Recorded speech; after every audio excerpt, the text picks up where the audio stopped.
Hello everyone, आज date है 30 मई 2022 और द हिंदू न्यूज एनालिसिस में आपका स्वागत है। इस वीडियो में हम द हिंदू की इंपॉर्टेंट न्यूज़ को एग्जाम के पॉइंट ऑफ व्यू से डिस्कस करेंगे। नीचे डिस्क्रिप्शन बॉक्स में Telegram channel Volcano IAS academy का लिंक दिया हुआ है। आप Telegram channel Volcano IAS academy के साथ में जुड़ सकते हैं। वहाँ पर हर exam means UPSC, state PCS and other exams के पॉइंट ऑफ व्यू से काफ़ी इंपॉर्टेंट इन्फॉर्मेशन आप सभी के साथ में शेयर की जाती है। तो चलो स्टार्ट करते हैं। वीडियो को स्टार्ट करेंगे एक ज्योग्राफिकल मैप क्वेश्चन के साथ में। और आज आपका क्वेश्चन ये है कि बराक रिवर को आपको मैप में व्यू करना है, फिर इससे रिलेटेड हर इंपॉर्टेंट फैक्ट्स को एंड इन्फॉर्मेशन को कमेंट बॉक्स में टाइप करना है। कल हमने आपसे क्वेश्चन पूछा था मुल्ला पेरियार डैम को लेकर के। मुल्ला पेरियार डैम को अगर हम मैप में व्यू करें तो केरला का जो इडुक्की डिस्ट्रिक्ट है वहाँ पर मुलायार एंड पेरियार दो इम्पोर्टेंट रिवर फ्लो होती हैं। उन दोनों रिवर के कन्फ्लुएंस पॉइंट के ऊपर ये जो डैम है वो लोकेटेड है। Mullaperiyar dam 126 year old dam है, लोकेटेड केरला में है, लेकिन इसकी मेंटेनेंस की पावर जो है, इसकी जो ऑपरेशन की जो पावर है वो तमिलनाडु स्टेट के पास में है। इसीलिए दोनों स्टेट के बीच में इस डैम को लेकर के काफ़ी कन्फ्लिक्टेड जोन बना रहता है। अगर हम कुछ बेसिक फैक्ट्स की बात करें पेरियार रिवर को लेकर के, तो पेरियार रिवर जो है वो केरला की सबसे लॉन्गेस्ट रिवर है और इसको लाइफलाइन ऑफ केरला के नाम से भी जानते हैं। अब हम बात कर लेते हैं कि last year dam safety act 2021 बनाया गया था ताकि इसी तरीके के जो कन्फ्लिक्टेड डैम हैं उनको रेगुलेट किया जा सके। ये जो डैम सेफ्टी एक्ट 2021 जो बनाया गया, इसके थ्रू सेंट्रल लेवल पर दो नेशनल इंस्टीट्यूशन बनाए गए हैं जिनका नेम है national committee on dam safety और नेशनल डैम सेफ्टी अथॉरिटी। इनका बेसिक प्रोविज़न ये रहेगा कि जो भी अनरिजोल्व्ड इश्यूज़ हैं इस तरीके के डैम को लेकर के, दो स्टेट के बीच में जो भी अनरिजोल्व्ड इश्यूज़ हैं उनको रेगुलेट किया जाए, उनको लेकर के रेगुलेशन को लेकर के रिकमेंडेशन दी जा सके। और इसी के बेसिस पर ये जो सेंट्रल लेवल पर जो इंस्टीट्यूशन बनाए जाएंगे, इसी लेवल पर स्टेट लेवल पर भी इंस्टीट्यूशन बनाए जाएंगे ताकि स्टेट लेवल और सेंट्रल लेवल पर कोऑपरेशन जो है बन सके। ओके, द हिंदू की इंपॉर्टेंट न्यूज़ को अगर हम डिस्कस करें तो सबसे पहले फ्रंट पेज पर जो इंपॉर्टेंट न्यूज़ है वो रिलेटेड है। हमारे प्राइम मिनिस्टर ने मन की बात में हमारे इंडिया को एड्रेस किया। कल कुछ इंपॉर्टेंट बात रखी उन्होंने। यहाँ पर लैंग्वेजेस और हमारी कंट्री में जो स्क्रिप्ट यूज़ की जाती हैं उनकी डाइवर्सिटी को उन्होंने प्रेज़ किया है। यहाँ पर उन्होंने एक एग्जाम्पल दिया है कल्पना का, जो उत्तराखंड की नेटिव हैं। उन्होंने 3 मंथ्स में कन्नड़ा लैंग्वेज को सीखा और क्लास 10th के एग्जामिनेशन में 92 नंबर जो है मार्क्स जो हैं स्कोर किए हैं। इसके बारे में हमारे प्राइम मिनिस्टर ने बोला कि हमारे इंडिया में, आप सभी को भी पता है वैसे, कि बहुत सारी लैंग्वेज हैं, बहुत सारी स्क्रिप्ट हैं, बहुत सारी डायलेक्ट्स हमारे यहाँ पर बोली जाती हैं और एक रिच ट्रेजर है हमारी कंट्री का, एक रिच कल्चर है ये।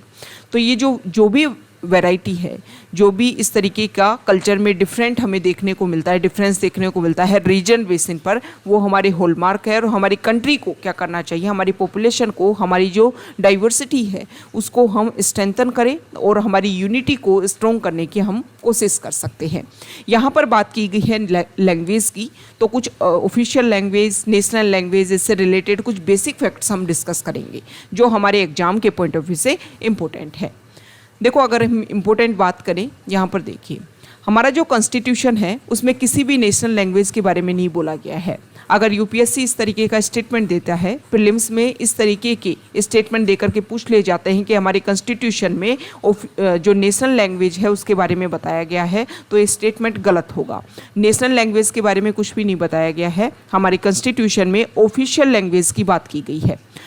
ऑफिशियल लैंग्वेज में आर्टिकल 343 जो है वो इस बात के ऊपर फोकस करता है कि हिंदी जो देवनागरी स्क्रिप्ट में जिसको लिखा गया है उसको आप यूनियन लेवल पर ऑफिशियल लैंग्वेज के रूप में यूज़ कर सकते हो।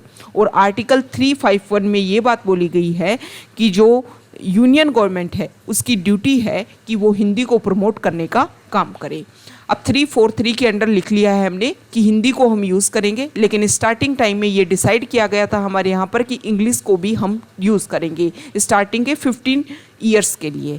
लेकिन टाइम के साथ में प्रोटेस्ट होना स्टार्ट हुआ कि आप 15 ईयर के बाद में इंग्लिश को ख़त्म कर दोगे। लेकिन हमारे साउथ इंडिया के स्टेट्स को अगर हम देखें तो कनेक्टिविटी के रोल में इंग्लिश लैंग्वेज जो है वो इम्पोर्टेंट रोल प्ले करती है। इसीलिए 1963 के टाइम में एक एक्ट पास किया गया, official language act.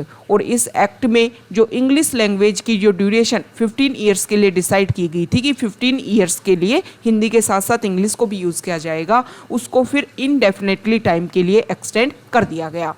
UPSC statement इस तरीके का दे देगा जैसे कि एससी और एसटी का जो रिजर्वेशन है लोकसभा और स्टेट लेजिस्लेटिव असेंबली के लिए, तो स्टार्टिंग में 10 ईयर्स के लिए दिया गया था और फिर हर 10 साल के बाद में अमेंडमेंट किया जाता है और अमेंडमेंट के थ्रू ये जो रिजर्वेशन है उसको एक्सटेंड कर दिया जाता है। तो यूपीएससी इस तरीके का स्टेटमेंट दे देगा कि इंग्लिश लैंग्वेज को हर 10 साल में क्या किया जाता है, दोबारा से चेंज किया जाता है और नेक्स्ट 10 ईयर्स के लिए अप्लाई किया जाता है। तो ये गलत होगा। 1963 का जो एक्ट है उसमें इनडेफिनेटली टाइम के लिए इंग्लिश को एक्सटेंड कर दिया गया था। तो जो भी यूपीएससी प्रीलिम्स में जब भी आप एग्जाम देने जाते हो तो उसका हर स्टेटमेंट और हर स्टेट में जो हर वर्ड जो है वो इम्पोर्टेंट है, उसी के स्पेसिफिक अराउंड जो है क्वेश्चन पूछे जाते हैं। तो वर्ड्स को लेकर के अच्छे से क्लियरिफाई होना चाहिए कि कॉन्स्टिट्यूशन में क्या बात बोली गई है और यूपीएससी किस तरीके से क्वेश्चन आपसे पूछ रहा है। तो ये तो बात कर ली हमने ऑफिशियल लैंग्वेज की। अब बात आती है कि स्टेट में ऑफिशियल लैंग्वेज किस तरीके की होनी चाहिए। तो स्टेट लेजिस्लेचर को ये पावर दे रखी है कि आप फ्री हो अपनी यहाँ पर लैंग्वेज को डिसाइड करने के लिए। हमारे जो कोर्ट्स हैं, सुप्रीम कोर्ट, हाई कोर्ट जो हैं, वहाँ पर किस तरीके की लैंग्वेज यूज़ की जाती है, तो सारी की सारी जो वहाँ पर प्रोसीडिंग्स होती है कोर्ट्स में, और इसके अलावा जो ऑर्डर्स पास किए जाते हैं कोर्ट में, वो इंग्लिश लैंग्वेज में पास किए जाते हैं। हालांकि ये परमिशन दे रखी है यूनियन गवर्नमेंट को और स्टेट लेजिस्लेचर को कि वो किसी दूसरी लैंग्वेज को भी यहाँ अप्लाई कर सकते हैं।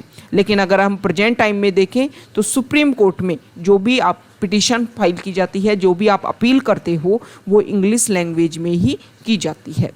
तो ये हमने बात कर ली है कि कोर्ट्स में और हमारी गवर्नमेंट जो है वो किस तरीके से लैंग्वेजेस को यूज़ करती है। आप सभी को पता है हमारे कंट्री में माइनॉरिटीज़ जो है, ठीक है, माइनॉरिटीज़ को वैसे अगर हम स्पेसिफिक देखें तो डिफ़ाइन नहीं किया गया है हमारे कॉन्स्टिट्यूशन में, लेकिन दो तरीके की माइनॉरिटीज़ हमारे इंडिया में है। एक है लैंग्वेज बेसिस पर, लैंग्वेज के बेसिस पर, और दूसरी जो है वो रिलीजन के बेसिस पर।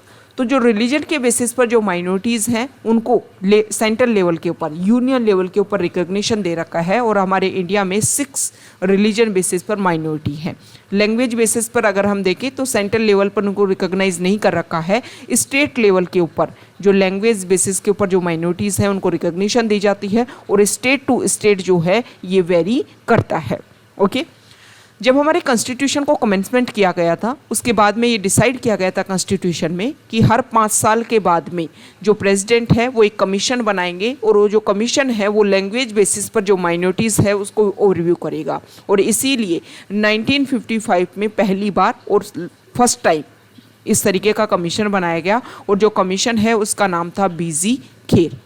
जो बीजी खेर ने अपनी रिकमेंडेशन दी, उस कमीशन की रिकमेंडेशन को जीबी पंत के अंडर एक कमेटी बनाई गई और इस कमेटी ने फिर इन रिकमेंडेशन को स्टडी किया। हालांकि उसके बाद में दोबारा इस तरीके का कमीशन जो है वो कंस्टिट्यूट नहीं किया गया।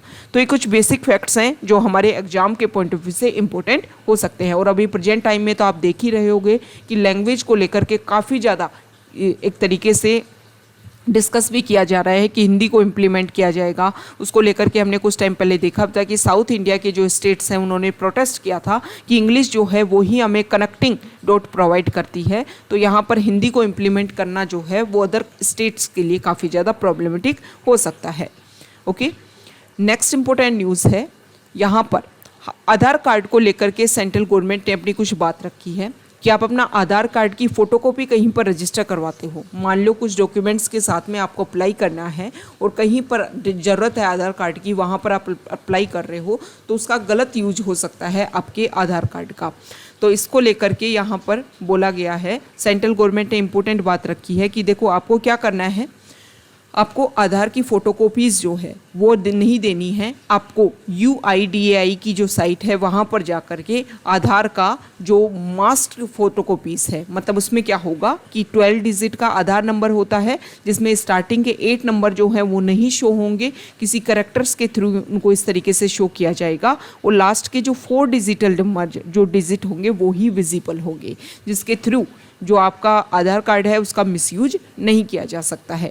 अब यहाँ पर प्रोसीजर दे रखा है कि इस तरीके से आप अपने मास्टर आधार को डाउनलोड कर सकते हो। इस वेबसाइट पर जा कर के आप अपने आधार कार्ड नंबर को एंटर करोगे, फिर कैप्चा जो है वो डालोगे, उसके बाद में इसमें सिलेक्शन कुछ पॉइंट्स आएंगे जिसमें एक ऑप्शन रहेगा कि आप अपने मास्टर आधार को डाउनलोड करना चाहते हो, तो उस ऑप्शन के ऊपर आपको क्लिक करना है। फिर एंटर जो भी आपका वेरीफाइड मोबाइल नंबर रजिस्टर्ड है उसके ऊपर OTP आएगा, और फिर वेरीफाई करके आप मास्टर आधार कार्ड को डाउनलोड कर सकते हो।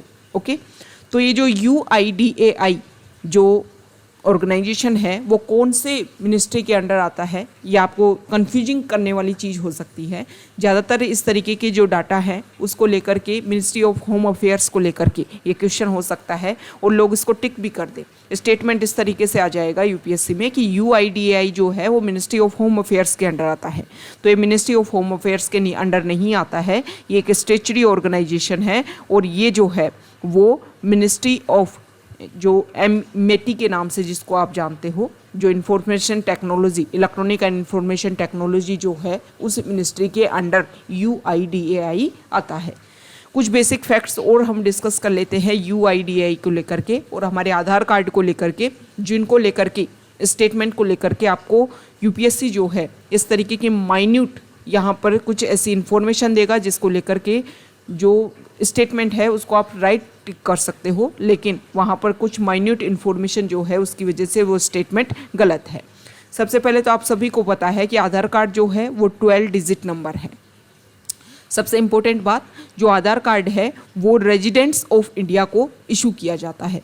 क्या किसको इश्यू किया जाता है? रेजिडेंट्स ऑफ इंडिया को। स्टेटमेंट इस तरीके से आ जाएगा कि सिर्फ इंडियन सिटीजन्स को ही ये इशू किया जाता है। ये तो हमने डिस्कस ही कर लिया कि UIDAI जो है वो इसको इशू करती है, और स्टेचुरी बॉडी है, और METI जो हमारी मिनिस्ट्री है उसके अंडर आती है। सबसे इम्पोर्टेंट बात, UIDAI जो है वो RTI एक्ट से इसको एग्जेम्पशन नहीं मिल रखा है। RTI एक्ट 2005 जो है उससे एग्जेम्पशन नहीं मिल रखा है, क्योंकि इसको लेकर के इस तरीके का स्टेटमेंट हो सकता है। सभी को पता है कि RTI में जो है राइट टू इन्फॉर्मेशन होता है, तो UIDAI इस तरीके से कि देखो भाई यहाँ पर जो है वो पर्सनल इन्फॉर्मेशन दी जाती है आधार कार्ड के थ्रू, तो इसको एग्जेम्पशन दिया गया होगा इस बॉडी को, तो एग्जेम्पशन नहीं दिया हुआ है। ओके, अब सबसे इम्पोर्टेंट बात, ब्लू आधार किसको जारी किया जाता है, किन के लिए जारी किया जाता है ब्लू आधार? तो स्टेटमेंट इस तरीके से आ सकता है कि जो डिसेबल्ड सिटीजन्स हैं उनके लिए जारी किया जाता है, तो ये गलत होगा। 5 साल से छोटी एज के जो बच्चे हैं उनके लिए ब्लू आधार को इशू किया जाता है, और आधार पैन लिंकिंग जो है वो कंपलसरी है। ठीक है, पैन कार्ड से आपको आधार से लिंक करना जो है वो कंपलसरी है। इसको लेकर के भी बार बार ऑर्डर पास किए गए हैं। तो ये आधार कार्ड से रिलेटेड कुछ बेसिक फैक्ट्स हैं जो हमारे एग्जाम के पॉइंट ऑफ व्यू से इम्पोर्टेंट हो सकते हैं। यहाँ पर एक पंजाबी सिंगर सिद्धू मूसेवाला के नाम से जिनको जानते हैं, उनकी डेथ हो गई है। उनको पहले सिक्योरिटी दी हुई थी, लेकिन जैसे ही उनकी सिक्योरिटी को विड्रॉ किया उसके बाद में उनके ऊपर अटैक हुआ और उनकी यहाँ पर डेथ हो गई है, जिसको लेकर के अपोजिशन पार्टी ने पंजाब की जो आम आदमी पार्टी की वहाँ पर प्रेजेंट टाइम में गवर्नमेंट है उनके ऊपर एलिगेशन लगाए हैं कि जब उनको इस तरीके की थ्रेट थी तो आपको जो भी उनको सिक्योरिटी प्रोवाइड कर रखी थी उसको विड्रॉ नहीं करना चाहिए था। नेक्स्ट इंपॉर्टेंट आर्टिकल ये जो रिलेटेड है, आप सभी को पता है कल IPL का लास्ट फाइनल था, और फाइनल था राजस्थान रॉयल्स और गुजरात टाइटंस के बीच में। गुजरात टाइटंस जो है पहली बार टीम बनी और पहली बार उन्होंने अपना जो अवार्ड जो है वो जीता है राजस्थान रॉयल्स को हरा करके।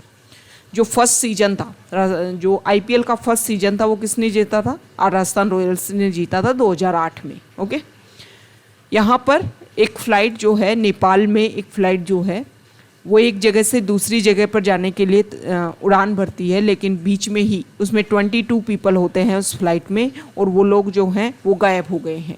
अब उसको लेकर के हालांकि जो बैड वेदर जो है उस टाइम जो नेपाल जो कंट्री है वहाँ पर वेदर क्लाइमेटिक कंडीशन जो थी वो अनुकूल नहीं थी, लेकिन यहाँ पर जब ये जो फ्लाइट जो है, यहाँ देखिए जो पोखरा एयरपोर्ट है वहाँ पर ये जो प्लेन है वहाँ से उन्होंने उड़ान भरी और कुछ इशू क्रिएट हुआ। हालांकि अभी इसी को लेकर के किस तरीके से क्या इशू हुआ है उसको लेकर के सामने जो बेसिक डाटा हैं वो सामने नहीं आए हैं, लेकिन इशू देखने को मिला है।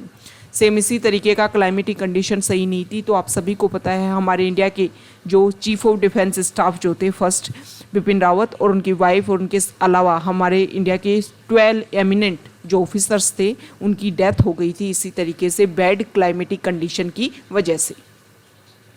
नेक्स्ट इम्पोर्टेंट आर्टिकल है यहाँ पर एक यहाँ देखिए वेस्ट बंगाल का जो नॉर्दर्न पार्ट है वहाँ पर जो टी गार्डन है वहाँ पर एक इशू देखने को मिल रहा है। एक स्मॉल एलिफेंट का जो चाइल्ड है उसकी डेथ हो गई है और उसके बाद में उनकी जो मदर है वो अपने ट्रंक में उनको लपेट करके बार बार इधर से उधर जा रही है। हालांकि गवर्नमेंट कोशिश कर रही है, जो ऑफिसर्स हैं फॉरेस्ट ऑफिसर्स वो कोशिश कर रहे हैं कि उनको यहाँ से हटाया जाए और जो डेड बॉडी है, जो कैरेकस है चाइल्ड एलिफेंट का, उसको रिमूव करके उनकी जो भी प्रोसीजर है वो कंप्लीट किया जाए। लेकिन यहाँ पर अगर हम देखें तो एलिफेंट जो है वो एक ग्रुपिंग में एक जगह से दूसरे जगह जाते हैं और जब भी आपने बहुत सारे वीडियोस भी देखे होंगे कि जब भी इस तरीके का कोई इशू क्रिएट होता है तो वो सभी सपोर्ट में एक दूसरे के साथ देने की, या फिर स्पेसिफिक अगर हम देखें तो जो चाइल्ड एलिफेंट होता है उसको स्पेशल प्रोटेक्शन दिया जाता है इस तरीके के ग्रुप्स के द्वारा। एक बार यूपीएससी में क्वेश्चन भी पूछ लिया था एलिफेंट को लेकर के। ओके, तो एलिफेंट सेंसस में यहाँ पर ये बताया गया है कि देखो जो वेस्ट बंगाल है वहाँ पर जो एलिफेंट की जो संख्या है वो टाइम के साथ में डिक्रीज़ हो रही है, ऐसे एलिफेंट सेंसस में शो किया गया है। इसके अलावा यहाँ पर ये भी बताया गया है कि एलिफेंट सेंसस के दौरान इसमें कुछ इंपॉर्टेंट डाटा ये रखे गए हैं कि एनिमल और ह्यूमन जो कॉन्फ्लिक्ट है वहाँ पर वेस्ट बंगाल वाले रीजन में अगर हम देखें तो बहुत सारे केसेस जो हैं वो टाइम के साथ में इंक्रीज़ हो रहे हैं। ये तो आप सभी को पता होगा कि केसेस क्यों इंक्रीज़ होते हैं। जहाँ पर एनिमल को रहना है वहाँ तो इंसान रहने लगे हैं, ह्यूमन रहने लग गए हैं, तो कन्फ्लिक्ट तो क्रिएट होगा ही ना।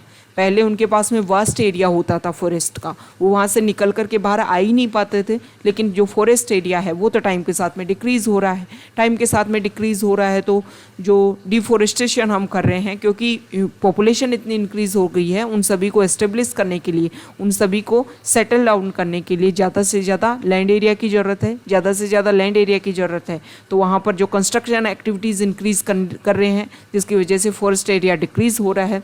फॉरेस्ट एरिया डिक्रीज़ हो रहा है तो एनिमल जो है वहाँ से निकल करके ह्यूमन हैबिटेट वाले रीजन में आ रहे हैं, जिसकी वजह से दोनों के बीच में कन्फ्लिक्ट इंक्रीज़ हो रहे हैं। और अगर हम कंस्ट्रक्शन एक्टिविटीज़ ना भी इंक्रीज़ कर रहे हैं तो बहुत बार जो है जैसे कि रोड हो गया, रेलवे ट्रैक हो गया, इन सभी का कंस्ट्रक्शन किया जाता है, जिसकी वजह से भी इस तरीके की एक्टिविटी बहुत ज़्यादा इंक्रीज़ हो गई है।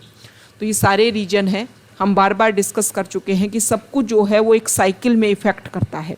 एक साइकिल में सब कुछ चलता है और एक साइकिल जो होती है, साइकिल मतलब आप समझ रहे हो ना, चक्र, कि मान लो डिफॉरेस्टेशन हुआ, यहाँ देखिए जो फॉरेस्ट कवर है वो कम हुआ, फॉरेस्ट कवर कम होगा तो इसकी वजह से क्लाइमेट जो है वो इफ़ेक्ट होगा। टेम्परेचर जो है वो बॉडी का, क्योंकि जो कार्बन का एमिशन होता है उसको सिंक कर लेते हैं फॉरेस्ट एरिया डिक्रीज होगा तो कार्बन का सिंक नहीं हो पाएगा, CO2 का लेवल बढ़ेगा, CO2 का लेवल बढ़ेगा तो क्या होगा, टेम्परेचर इंक्रीज़ होगा, टेम्परेचर इंक्रीज़ होगा तो टेम्परेचर इंक्रीज़ होने की वजह से एक्सट्रीम वेदर इवेंट्स इंक्रीज़ हो जाएंगे। एक्सट्रीम वेदर इवेंट्स समझ रहे हो, जहाँ पर वर्षा हो रही है, रेन हो रही है, एक्सट्रीम होने लग जाएगी, जहाँ पर सूखा पड़ रहा है वहाँ पर एक्सट्रीम सूखा पड़ने लग जाएगा।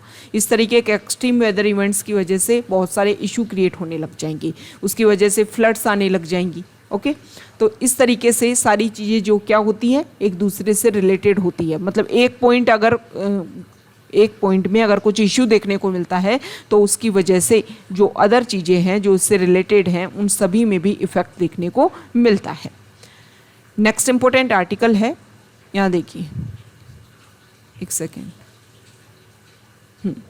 पेज नंबर 2 पर देखो, जो पुलिस है उन्होंने 3500 लोगों को अरेस्ट किया है इलीगल बैटिंग के लिए इस साल। ये बातें बताई हैं दिल्ली पुलिस ने, और दिल्ली पुलिस ने अभी IPL जो चल रहा था उसको लेकर के यहाँ पर बताया गया है। तो तो यहाँ पर जो बैटिंग जो वर्ड है इससे रिलेटेड हम कुछ बेसिक फैक्ट्स देख लेते हैं। लॉटरी, गैम्बलिंग, बैटिंग, ये इंपॉर्टेंट वर्ड है। देखो जो लॉटरी है वो सेंटर और स्टेट गवर्नमेंट के द्वारा अगर ऑर्गेनाइज किया जाता है तो ये यूनियन लिस्ट में आता है, ओके। लेकिन जो स्टेट गवर्नमेंट है वो प्राइवेट जो लॉटरीज होती हैं उनको बैन कर सकती है, ये आपको ध्यान में रखें। लॉटरी कहाँ आता है? यूनियन लिस्ट में आता है। अब बात आती है बैटिंग की और गैम्बलिंग की, ये दोनों जो हैं वो स्टेट लिस्ट में आते हैं। इस तरीके के क्वेश्चन आ जाते हैं जो न्यूज़ में रहता है ना, उसको लेकर के पूछ लेते हैं कि यूनियन लिस्ट का पार्ट है, स्टेट लिस्ट का पार्ट है या कंकरेंट लिस्ट का पार्ट है। तो जो बैटिंग और गैम्बलिंग जो है वो स्टेट लिस्ट में आते हैं। पब्लिक गैम्बलिंग एक्ट 1867 में ये एक बात बोली गई है, ये एक सेंट्रल लॉ है, लेकिन जो स्टेट हैं वो भी अपने अकॉर्डिंग जो है वो स्टेट लॉज बना सकते हैं बैटिंग और गैम्बलिंग को रेगुलेट करने के लिए। कुछ स्टेट ने बना भी रखा है, कुछ स्टेट ने नहीं बना रखा है। सबसे इम्पोर्टेंट बात, लॉटरी में, गैम्बलिंग में और बैटिंग में जो FDI है वो अलाउड नहीं है। नेक्स्ट इम्पोर्टेंट आर्टिकल है एडिटोरियल पेज पर, और यहाँ पर एडिटोरियल पेज पर जो फर्स्ट आर्टिकल है वो रिलेटेड है, यहाँ देखिए। आप सभी को पता है प्रेजेंट टाइम में मंकी पॉक्स वायरस के जो केसेस हैं वो बहुत ज़्यादा बढ़ रहे हैं। तो इस आर्टिकल में बताया गया है कि देखो 2017 से ही नाइजीरिया में जो केसेस हैं उनका आउटब्रेक होने लग गया था, लेकिन उसके ऊपर स्पेसिफिक फोकस नहीं किया गया, जिसकी वजह से ही जो इशू है वो क्रिएट हुआ। यहाँ पर बताया गया है कि कोविड-19 जब स्प्रेड होना स्टार्ट हुआ चाइना में, तो उसमें स्टार्टिंग में एक जो ग्लोबली अवेयरनेस है वो क्रिएट नहीं की गई, जिसकी वजह से ही जो इशू है वो ग्लोबली लेवल पर इफेक्ट देखने को मिला। अभी प्रेजेंट टाइम में मंकी पॉक्स वायरस के जो केसेस हैं वो यूरोपियन कंट्रीज़ में काफ़ी ज़्यादा देखने को मिल रहे हैं। कल भी हमने डिस्कस कहते हैं कि हालांकि प्रेजेंट टाइम में अगर हम देखें तो इंडिया में ज़्यादा केसेज नहीं, इंडिया में कोई केसेज अभी तक रजिस्टर, ज़्यादा नहीं, कोई केसेज रजिस्टर नहीं हुआ है। लेकिन इस आर्टिकल में बोला गया है कि जो भी वैक्सीन की अवेलेबिलिटी होनी चाहिए उसको लेकर के जो एंडेमिक कंट्रीज़ हैं अफ्रीकन कॉन्टिनेंट में, वहाँ पर अवेलेबिलिटी सुनिश्चित होनी चाहिए, इंश्योर किया जाना चाहिए कि वहाँ पर ज़्यादा से ज़्यादा वैक्सीन प्रोवाइड की जाए, ताकि जो इशू है उसको वहीं पर रिस्ट्रिक्ट किया जाए। इसकी वजह से ग्लोबली लेवल पर जो अदर कंट्रीज़ जो हैं वो इसमें इफेक्ट ना हो। नेक्स्ट यहाँ पर जो आर्टिकल है वो ब्रिक्स कंट्री को लेकर के है। देखो इस आर्टिकल में बताया गया है कि टाइम के साथ में जो ब्रिक्स ऑर्गेनाइजेशन है उन्होंने प्रॉस्पेरिटी और पीस डेवलप करने में, उसको बिल्ड करने में काफ़ी ज़्यादा इंपॉर्टेंट रोल प्ले किया है।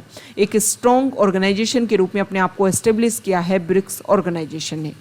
अभी हम प्रेजेंट टाइम में अगर हम देखें तो ब्रिक्स ऑर्गेनाइजेशन को लेकर के चाइना ने स्टेटमेंट दिया है कि जो ब्रिक्स ऑर्गेनाइजेशन को टाइम के साथ में एक्सपेंड किया जाएगा। कुछ कंट्रीज़ के साथ में डिस्कशन भी चल रहा है, फाइनेंशियल असिस्टेंस कुछ कंट्री को दे दी है, कुछ कंट्री को और फाइनेंशियल ऑब्जर्वर के रूप में इंक्लूड करने की इस साल प्रोसीजर किया जाएगा।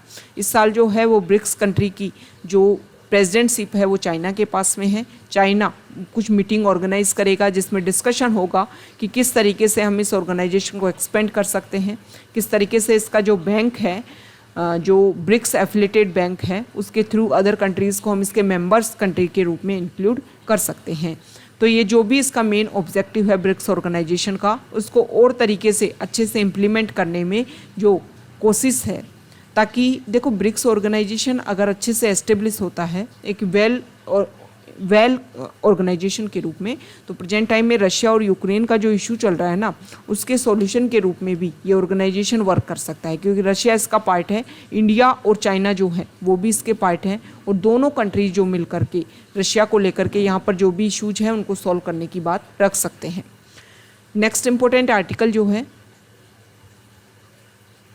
यहाँ देखिए, कुछ डाटा पब्लिश हुए हैं इसमें नेशनल, एक सेकेंड, यहाँ देखिए,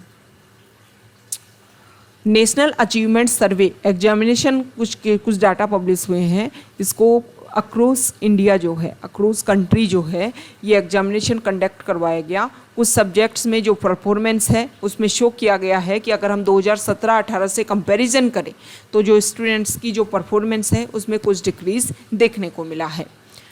नेक्स्ट इम्पोर्टेंट आर्टिकल, देखो यहाँ पर जो आर्टिकल है वो क्वेड ग्रुप को लेकर के है। इस आर्टिकल में बताया गया है कि देखो क्वेड ग्रुप का जो फॉर्मेशन है, अगर हम डायरेक्टली और इनडायरेक्टली शो करने की कोशिश करें तो क्वेड ग्रुप का जो फॉर्मेशन है उसमें स्पेसिफिक फोकस किया गया है कि चाइना को काउंटर करना है, इंडो पैसिफिक रीजन जो है उसको स्ट्रेंथन करना है। तो राइटर का ये बोलना है कि जो क्वेड ग्रुप है वो सिर्फ इस पॉइंट के ऊपर वर्क नहीं कर सकता कि हमें चाइना के साथ में ही उसको काउंटर करने के लिए ही काम करना है। यहाँ पर राइटर ने ये बोला है कि ये जो ग्रुप है इसमें कुछ इनर कंसोलिडेशन के लिए कुछ काम होना चाहिए ताकि इस ग्रुप के लिए वो जो वर्क है वो एक फ्यूल के रूप में काम कर सके। यहाँ पर बहुत सारे स्ट्रेटजिक कमिटमेंट्स को डेवलप करने की, बहुत सारे स्ट्रेटजिक कमिटमेंट्स को एस्टेब्लिश करने के लिए काम किया जाना चाहिए और काफ़ी डीपर लेवल पर जाकर के इंश्योर किया जाना चाहिए कि जो क्वेड ग्रुप है वो अपने ऑब्जेक्टिव को सर्वाइव कर सके, उनको अच्छे से एस्टेब्लिश कर सके। मतलब सिर्फ चाइना को काउंटर करना है इसी के ऊपर फोकस नहीं किया जाना चाहिए। इंडो पैसिफिक रीजन को फ्री एंड ओपन सभी के लिए कैसे रखना है इसके लिए भी काम किया जा सकता है। इसके लिए क्वेड ग्रुप जो है वो अदर कंट्रीज़ की हेल्प ले सकता है। हालांकि प्रेजेंट टाइम में क्वेड ग्रुप की जो मीटिंग हुई है टोक्यो में उसमें स्पेसिफिक फोकस किया गया है, एक ऑर्गेनाइजेशन यहाँ पर एस्टेब्लिश करने की कोशिश की जा रही है जिसमें भी अगर हम देखें तो 3 कंट्रीज़ जो आसियान ग्रुप के 3 कंट्रीज़ हैं उनको यहाँ से बाहर किया गया है, इस ग्रुप से, नए ग्रुप से जो क्वेड ग्रुप से एफिलेटेड हैं, क्योंकि वो चाइना इन्फ्लुएंस्ड है। तो यहाँ पर राइटर का ये बोलना है कि चाइना के ऊपर फोकस करते हुए जो क्वेड ग्रुप है उसको काम नहीं करना चाहिए, उसको अपने आप को और ज़्यादा ओपन करके जो और ज़्यादा कमिटमेंट्स हैं उनको अचीव करने के लिए काम किया जाना चाहिए। नेक्स्ट इंपॉर्टेंट आर्टिकल है पेज नंबर 8 पर, और यहाँ पर जो रिजर्वेशन है पब्लिक एम्प्लॉयमेंट में उसकी बात की गई है। कुछ बेसिक फैक्ट्स हम डिस्कस करेंगे किस तरीके से हमारे यहाँ पर जो रिजर्वेशन है उसके बारे में बात की गई है। सबसे इम्पोर्टेंट बात आप ये समझिए कि रिजर्वेशन जो है वो एक फंडामेंटल राइट नहीं है। भले ही हमारे कॉन्स्टिट्यूशन के आर्टिकल 15 और 16 में इसके बारे में बात की गई है, लेकिन फंडामेंटल राइट नहीं है रिजर्वेशन। कहीं भी बाध्य नहीं किया गया है, कंपल्सन नहीं किया गया है गवर्नमेंट को कि वो जो है आपको रिजर्वेशन दे। ओके, हमारे कॉन्स्टिट्यूशन के कुछ ऐसे प्रोविज़न हैं जिसके बेसिस पर जो रिजर्वेशन का जो पॉइंट है वो सामने आया है। यहाँ पर बताया गया है कि देखो हमारे कॉन्स्टिट्यूशन का आर्टिकल 46 जो है वो बात करता है डीपीएसपी में, और उसमें ये बात बोली गई है कि हमारे जो भी सोसाइटी में SC ST economic weaker section, ठीक है, सोशली बैकवर्ड सेक्शन जो हैं उन सभी के अपग्रेडेशन के लिए काम किया जाना चाहिए स्टेट को। तो SC और ST को रिजर्वेशन दिया गया। आर्टिकल 16 जो है उसमें एम्प्लॉयमेंट में आपको जॉब में रिजर्वेशन दिया गया है। और आर्टिकल 15 क्या है? आर्टिकल 15 मतलब आपको एजुकेशन जो है वहाँ पर क्या दिया गया है? रिजर्वेशन दिया गया है। तो SC और ST को रिजर्वेशन दिया गया है एम्प्लॉयमेंट में भी, एजुकेशन में भी, और फिर उनको प्रमोशन में भी रिजर्वेशन दिया गया है। फिर बात आती है किसकी? Socially and educationally backward classes की। हमारे कॉन्स्टिट्यूशन का आर्टिकल 340 जो है उसमें ये डिसीजन लिया गया था कि हमारे जो प्रेसिडेंट हैं वो एक कमीशन बनाया करेंगे, और वो जो कमीशन है वो डिसीजन लेगा कि सोशली एंड एजुकेशनली बैकवर्ड जो क्लासेस हैं उनकी क्या कंडीशन है। तो सबसे पहले 1953 में काका कालेलकर कमीशन बनाया गया था। उसके बाद में 1979 के टाइम में दूसरा कमीशन बनाया गया, BP मंडल कमीशन। जो BP मंडल कमीशन है उन्होंने रिकमेंडेशन दी थी कि 27% रिजर्वेशन दिया जाना चाहिए जो socially and educationally backward classes हैं। हालांकि इनकी जो रिकमेंडेशन है उनको इम्प्लीमेंट करने में काफ़ी लंबा टाइम लगा, और 1990 में जो VP सिंह की जो गवर्नमेंट है उन्होंने इस रिकमेंडेशन को इम्प्लीमेंट किया, और स्टार्टिंग में जो रिजर्वेशन है वो सिर्फ जॉब में दिया गया। फिर उसके बाद में 2006 में जो socially and educationally backward classes हैं, मींस OBC जो हैं, उनको एजुकेशन में भी, जो हायर एजुकेशन है उनमें भी उनको जॉब कोटा दिया गया। तो ये कुछ बेसिक फैक्ट हमने देखा। अब जैसे ही रिजर्वेशन दिया गया socially and educationally backward classes को, सुप्रीम कोर्ट में इसको लेकर के डिस्कशन हो जाता है कि इस तरीके से जो रिजर्वेशन है वो तो एक्सटेंड होता रहेगा। तो अब इंदिरा साहनी केस में 1992 में एक बात डिसाइड की गई थी कि 50% की कैप रहेगी रिजर्वेशन के ऊपर, इसको आप एक्सटेंड नहीं कर सकते हो। ओके, तो ये कुछ बेसिक फैक्ट्स रहा। उसके बाद में देखो अगर हम बात करें तो देखो आर्टिकल 16 का सब क्लोज 3 एक इम्पोर्टेंट बात रखा है कि पार्लियामेंट के पास में पावर है, पार्लियामेंट के पास में ये पावर है कि आप रेजिडेंस के बेसिस पर रिजर्वेशन दे सकते हो। ओके, आर्टिकल 16 जो है उसमें 7 क्राइटेरिया है और 7 क्राइटेरिया के बेसिस पर बोला गया है कि आप रिजर्वेशन इन पॉइंट के ऊपर आप जो है वो इक्वलिटी को डाइल्यूट नहीं कर सकते हो, लेकिन पार्लियामेंट को पावर दी गई है कि आप रेजिडेंस के बेसिस पर पावर दे सकते हो कि इस एरिया के जो लोग हैं वो काफ़ी ज़्यादा पिछड़े हुए हैं, बैकवर्ड हैं, इनके अपग्रेडेशन के लिए हमें ये काम करना है कि यहाँ पर जो भी जॉब निकलती है उसमें इसी एरिया के लोगों को जॉब दी जाए। इस तरीके से रेजिडेंस के बेसिस पर क्या हो सकता है, रिजर्वेशन दिया जा सकता है। तो ये रिजर्वेशन से रिलेटेड बेसिक फैक्ट्स हमने देखे। आप सभी को पता है EWS जो रिजर्वेशन है वो 103 कॉन्स्टिट्यूशन अमेंडमेंट एक्ट के थ्रू 10% रिजर्वेशन जो भी इकोनॉमिक वीकर सेक्शन है उनको भी रिजर्वेशन दिया गया है और ये आर्टिकल 46 के अंडर आता है। और जो डिसेबल्ड पर्सन है उसमें आर्टिकल 41 के लिए उनके बारे में बात की गई है कि डिसेबल्ड पर्सन के अपग्रेडेशन के लिए आर्टिकल 41 के तहत जो स्टेट है उसको काम किया जाना चाहिए। तो इकोनॉमिक वीकर सेक्शन को भी 10% दे दिया। अब SC और ST की हम बात कर लेते हैं, उनको प्रमोशन में भी रिजर्वेशन दिया गया है। तो 2 केस उनसे रिलेटेड हैं। एक केस जो है वो 2006 का नागराज केस है। उस केस में एक इम्पोर्टेंट बात रखी गई थी कि SC और ST में जो क्रिमिलेयर है वो भी प्रोविज़न आना चाहिए। ओके, SC और ST में जैसे OBC में इंदिरासानी केस में बोला गया था ना कि उनको रिजर्वेशन दिया जाएगा, लेकिन क्रिमिलेयर का प्रोविज़न उनमें अप्लाई होगा कि जिन लोगों के पास में जो वेल अपने आप को एस्टेब्लिश कर रखा है उनको रिजर्वेशन नहीं दिया जाएगा। तो SC और ST में भी रिजर्वेशन के लिए क्रिमिलेयर का प्रोविज़न आना चाहिए। लेकिन 2018 का जो जर्नैल सिंह केस है उसमें ये बोला गया कि देखो क्रिमिनल का प्रोसीजर तो आना चाहिए। पहले तो ये बोला गया था 2006 के केस में तो कि देखो जो SC और ST है उनकी कंडीशन को लेकर के बार बार अपडेशन होना चाहिए कि उनको ज़रूरत है या नहीं ज़रूरत है, उनको लिए डाटा एक रिपोर्ट पब्लिश होनी चाहिए कि भाई उनको रिजर्वेशन की ज़रूरत है या नहीं ज़रूरत है। तो यहाँ पर ये बोला गया है 2018 के केस में कि देखो इस तरीके की रिपोर्ट की ज़रूरत नहीं है, लेकिन क्रिमिलेयर का जो प्रोविज़न है वो SC और ST को लेकर के इम्प्लीमेंट होना चाहिए। तो ये रिजर्वेशन की इंपॉर्टेंट बातें हैं जो हमने यहाँ पर डिस्कस की हैं। नेक्स्ट यहाँ पर जो आर्टिकल है, अज़रबैजान और आर्मेनिया जो कंट्री है उनके बीच में नागोर्नो काराबाख एनक्लेव जो है उसको लेकर के इशू है। मैप में हम यहाँ पर देखेंगे, यहाँ देखिए, यहाँ देखिए ये जो एरिया है इसको लेकर के आर्मेनिया और अज़रबैजान के लेकर के यहाँ पर इशू है।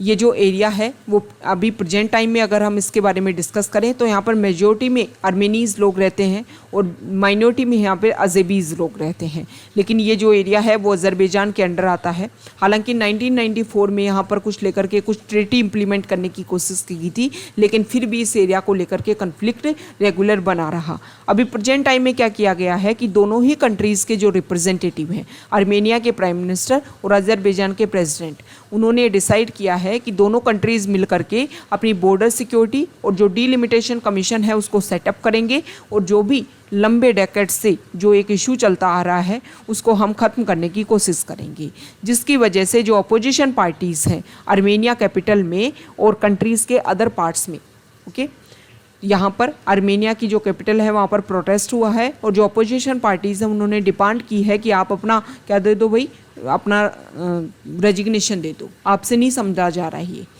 ये नागोर्नो कराबाख एक लैंडलॉक माउंटेनियस फॉरेस्टेड रीजन है जो falling with in the boundaries of Azerbaijan, Azerbaijan के अंडर ही आता है। नागोर्नो कराबाख जो है जिसको आर्मेनिया में अर्थसाक के नाम से जानते हैं। शुरुआती में अगर हम यहाँ पर पॉपुलेशन बेसिस पर देखें तो आर्मेनिया की पॉपुलेशन ज़्यादा है और अज़ेरी जो है वो माइनॉरिटी में है। ये जो काकाकस जो रीजन है उसके सर्दर्न पार्ट पर ये लोकेटेड है और modern day Armenia, Azerbaijan, Georgia जो है इन तीनों ने मिलकर के इसको रफली बना रखा है। स्टार्टिंग में ये आर्मेनिया किंगडम के अंडर था, लेकिन सेंचुरीज़ में इसको time to time Ottoman, Persian, Russian सभी लोगों ने इस एरिया को गवर्न किया है। बाद में ये जो एरिया है वो अज़रबैजान के अंडर आ गया। वर्ल्ड वॉर फर्स्ट के बाद में अगर हम देखें तो यहाँ पर रेगुलर इशू चलता रहा। 1991 तक यहाँ पर जो वॉर है वो रेगुलर चलता रहा, क्योंकि यहाँ पर जो भी माइनॉरिटी और मेजॉरिटी में जो भी यहाँ पर रीजन में जो भी पॉपुलेशन है उनको लेकर के भी कन्फ्लिक्ट बनता रहता है और दोनों कंट्रीज़ जो हैं वो अपना अपना यहाँ पर क्या करती हैं, अपना अपना बात रखती हैं कि ये एरिया जो है वो हमारे अंडर आता है। नेक्स्ट इम्पोर्टेंट आर्टिकल है पेज नंबर 10 पर, और यहाँ पर अभी हमारे जो national security adviser international pressure जो है हमारे इंडिया के ऊपर कि म्यांमार में मिलिट्री रूल है, अब इसको इंडिया किस तरीके से गवर्न करेगा।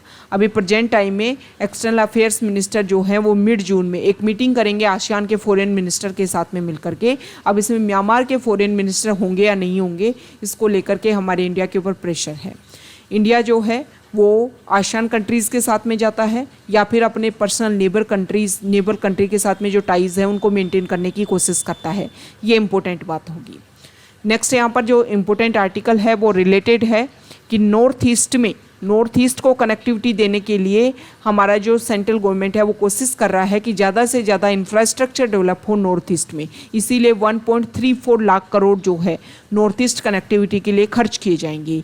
और ये सभी एरिया में, रोड एरिया में, रेल एरिया में, जो सी एरिया रूट है, सभी एरिया में कनेक्टिविटी देने के लिए कोशिश की जाएगी। जो हमारे नेशनल वाटरवेज हैं उनको ज़्यादा डेवलप करने की कोशिश की जाएगी। यहाँ पर अगर हम नेशनल वाटरवेज की बात करें तो Barak river, Brahmaputra river, Ganga river, इन सभी में नेशनल वाटरवेज हैं। बांग्लादेश के थ्रू हमने जो मल्टी मॉडल कालादान प्रोजेक्ट है उसके थ्रू कोशिश की है कि नॉर्थ ईस्ट को कनेक्टिविटी दी जा सके। अब यहाँ पर हम नॉर्थ ईस्ट को लेकर के कुछ बेसिक फैक्ट्स डिस्कस कर लेते हैं कि नॉर्थ ईस्ट जो है वो किस तरीके से फॉर्मेशन में आया था। आज प्रेजेंट टाइम में आप वहाँ पर 7 स्टेट देखते हो, तो ये 7 स्टेट का जो एग्जिस्टेंस है वो किस तरीके से देखने को मिला था।